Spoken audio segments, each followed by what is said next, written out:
I've got life's tough questions for you. Hey listeners, I'm Australia Guy, and this is Life's Tough Questions, the show where we fight Pixar heroes. Our first question comes from Reddit user Amy G. Delay, which asks, which would you prefer? The aliens are way out there in space, or they're already here in all of their alien ways? And it seems most of you want the aliens already integrated here. I mean, given previous questions that I've asked, it seems that you all have a great interest in aliens and their lifestyles and whatnot. However, as much as I would love the thought of integration with aliens and their technology and ways, I have to also think about the downside. I mean, what if they are extremely inferior? What if their contribution to society is so menial that they become more of a burden, such as it was in District 9? The concept that aliens are more advanced than us, it's arguable. And, they could very well be refugees. The fact that we haven't even seen life yet, well, it could be because we're the most advanced race as far as expansion goes. I always imagined life and the existence of other beings much like our own kind of expansion, you see. For many, it was just living in the valley. Then, they expanded until they hit rivers. They couldn't walk across rivers, so they made rafts to cross the rivers, and expanded again until they hit the ocean. And the rafts couldn't cross the ocean, so they made boats, and they crossed the ocean to expand all over the earth, finding different cultures and races, different things all over. Well, space is just a big star ocean. We just need to develop the right boat to cross it. The concept of integrated cultures between aliens and ourselves, it seems like a good thing. But one only needs to look at the episode of Rick and Morty, where the aliens come to Earth and make it part of their intergalactic federation, imposing their ways with different things like politics and lifestyle being influenced by others. A perfect example of this is our own history of migration and what has happened to countless cultures and people of time. Another good thing to think about is kind of like our PC culture these days. I mean, it seems hard enough to sort out how many toilets we need to suit the gender identification issues. So then, if there's aliens, what about toilets for gelatinous blobs? Insect creatures? Pure energy spheres. How many toilets will we need then, Yeah, kind of a bit difficult to think about. Hopefully, I won't offend too many people when I'm going on about this PC cultureness, but it's becoming more and more difficult. The more and more we have to accept different things in this world, and the less and less we have to accept what is the normal to us now. I mean, it's just something to think about. So I think the concept of integration is great and all, but I personally would rather that the aliens just have their home and we have ours. What do you guys think? Comment below. Okay, so our next question comes from Reddit user Smack My Cake Up. And you know what? Special shout out to Smack My Cake Up, as they have been doing some great questions over here on the Reddit page. So, if you guys want to shout out too, get posting, people. Anyway, Smack My Cake Up asks, would you rather experience true love or live forever? And as far as wording goes, I think Reddit user Absolute Lad covered this well in saying, living forever is a tricky thing. Stereotypically, people think living forever means you don't age physically. However, the way we grow, that would be true. And the more you age, the worse your body gets. Eternal life is eternal pain. Which is exactly right. As I always say, immortality is not immunity. Always read that fine print, or you will be a bedridden vegetable living forever.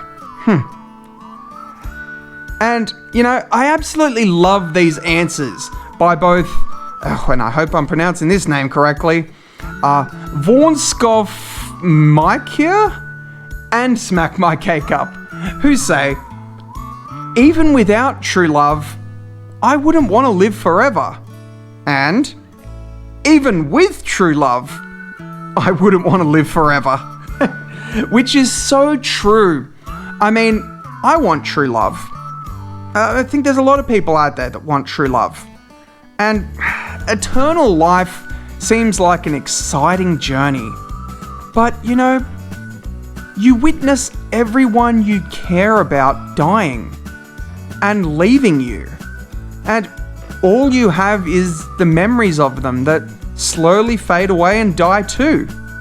But you don't. Even if you could have immortality and invulnerability, to remain exactly the way you are now and never take any physical damage, well, then what happens if you wanted to just die?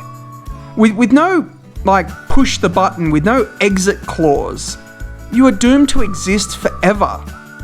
When the planet dies, you exist and float alone through space forever. I mean, sure, it is cool how you get to see the world developing, but it just seems like a lonely and painful existence, just for the novelty of seeing others die before you do. I don't know. I really don't know how to feel about this one when I see people's comments. I mean, how do you guys feel about this? Comment below. Alright, so on to a happier note. Now to a funny, but little bit of a creepy poll, which asks, you are being hunted. It is a hunt to the death, and they want you dead. You have 2 days to prepare. Would you rather fight James P. Sullivan, or Sully, or fight Mike Wazowski? Mike Wazowski! And it looks like about a 60-40 split, with more people wanting to fight Mike Wazowski. I myself personally would 100% prefer to fight Sully. Although Mike is essentially an eyeball and, if you played your cards right, you could blind him. But I feel that Sully is a much bigger and slower target. He would have difficulty squeezing into gaps, and his reach is not so long that it would be able to grab me if I was to get into a tight small space. Also, as much as Monsters Inc. is a family cartoon, Mike is way more scary than Sully. At least, in my opinion, he is. Mike appears to be able to, morph his body shape and squash and expand it. And pretty much, he's just a fast, small ball with teeth and claws. I kind of picture this fight much like a bear and a wolf. Sure, a bear is harder to fight hand to hand, but with prep time, I think the bigger target is easier. Mike is fast, he's small, and I think you'd be able to avoid small arms fire and kind of like the average baseball swing of a melee object. It would be difficult to approach how you would take him down, while Sully, on the other hand, would be more of a bait into traps and confined spaces, maybe restricting his movement and then piercing him with long spears until he bleeds out. That kind of scenario. Not to mention too that if we include the extended universe of Monsters University, Mike is smart. He assesses situations, understands the environment and the enemy better. And Sully, he's lazy and relies more on his natural ability, whereas Mike studies hard to understand his target, making him a much more formidable foe. How about you guys? Did you file your paperwork on who you'd fight? Let us know below. Okay, so last week's poll asked us, magically, for 1 month, would you rather be blind or have no hands? And in both cases, you get 0 prep time and things go back to normal after 1 month. And it seems like another 60-40-ish split, with next to no comments. Come on, people. Surely you want to hear your voices heard too. Make some comments. There is, however, one comment here from Nuclear Drifting saying, you could at least do a few things with your stubs. And this is true. With the use of your arms, you could still do many things that don't specifically need hands as such. And the way I see it, yeah, exactly, see it. I would want to see. Not having sight for anything more than 2 days would probably result in you needing assistance. I mean, I feel the adjustment of blindness would be a lot harder than the loss of hands. Being able to see for a multitude of reasons, but mostly for emergencies. This situation is thrust upon you so quickly, you don't have time to prepare. I mean, come on, honestly, show of hands. How many people out there could actually go from their bedroom to their kitchen and prepare a meal without using their eyes? Now think about that for 1 month. Not only are eyes great for emergencies, but also for boredom. Imagine you couldn't do much for this unfortunate month.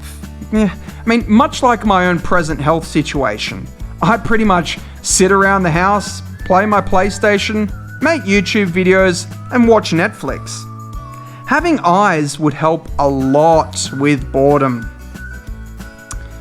Hands, I suppose you could maybe play an instrument and do some basic hobbies, but without eyes, I don't know if you can really do much. I guess either way, you could listen to Life's Tough Questions all day, so hey, there's a good thing. What would you guys choose? Let us know below. Righto. So, as I'm about to do next week's question, I just wanted to let people know that I'm now doing Life's Tough Question shorts that only ask the final question. So, there's no user questions and no discussions for those that just want to hear next week's question. So they'll come up roughly at about the same time that I release this, and it will just essentially have the same episode, but with shorts added. Anyway, for next week's question, which is kind of a rehash of an old question, asking, would you rather do something you love with people you hate, or do something you hate with people you love? What will you choose? Leave your answers in either the comment section here, or head over to the Facebook group to comment and place your vote, and we'll see who is in the majority next episode. Reminder, we got that Reddit page, so if you don't want to post on Facebook and would rather be anonymous, head to the Reddit page at r/Life's Tough Questions. So if you're keen to possibly see your answer pop up, then like, comment, and subscribe, and get posting and replying with more of Life's Tough Questions. I'm the Australia guy, and I don't have a clever sign-off.